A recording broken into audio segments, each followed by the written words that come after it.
Hey, Shalom Aleichem and a good Erev Pesach. So one of the inyanim that has always spoken deeply to me when it comes to Pesach is the element of questioning. The entire night of Pesach is referred to by the tzaddikim as the Or HaShe'ela, as the light of questioning. B'derech klal we find that we need certainty, we need to serve HaKadosh Baruch Hu with answers, we need to serve HaKadosh Baruch Hu when we know everything with absolute clarity.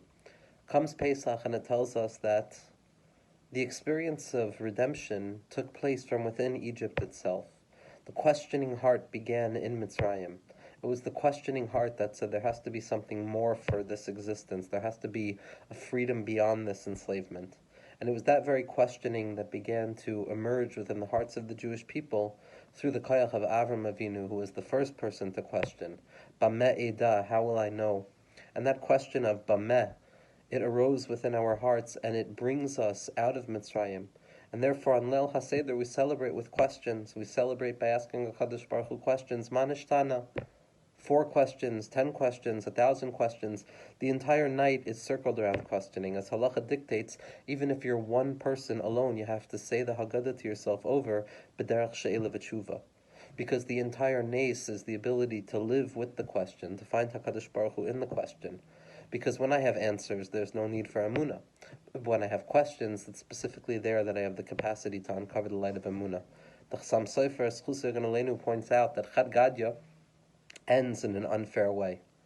It ends in ballast. Theoretically, the Malach HaMavis was right to come along and kill the Shochet. So why does HaKadosh Baruch Hu come along and kill the Malach HaMavis? Kacha. There's no answer sometimes. This is the question that we live with. How it's going to work out, how it's not going to work out. It's not up to us.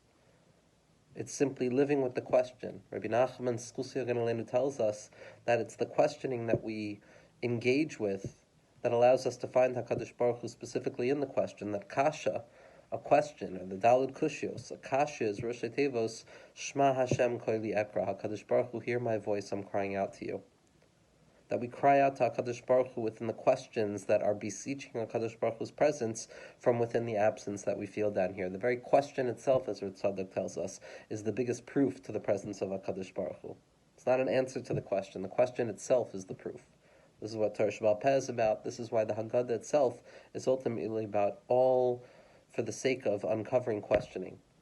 Tzaddikim used to ask Manishtana as well. There was a story that one year the Kedushas Levi, Rav Levi Yitzchak of Berditchev, Schusar Ganalenu, wanted to ask the questions, and he put his head down, and he didn't pick his head up for a long time. And after a long time, and everybody waiting, and everybody becoming uneasy, the Kedushas Levi, Schusar Ganalenu, opens up, picks his head up, and his eyes are swollen, and he says, Tata, 4 questions. He says, Tata, I have 1,000,000 questions. I have infinite questions. But I don't need any answer as long as you give me the gift of the Emunah. And that's the Eitzah, that's the insight, that's the answer to the questions. The biggest question of it all, the question of our neshama, is Bameh Eda, HaKadosh Baruch Hu, how can I know you more? How can I uncover you more? And in the schus of questioning, like we see in every Haggadah, when it comes to Manishtana, Kan HaBen Shoel, the tzaddikim tell us that that's the time to ask HaKadosh Baruch Hu for anything and everything. That's the time to daven, to transform your questions and your doubts into an avodah of davening and connecting to HaKadosh Baruch Hu, not in spite of the questions, but specifically in and through those questions, Be'ezras Hashem.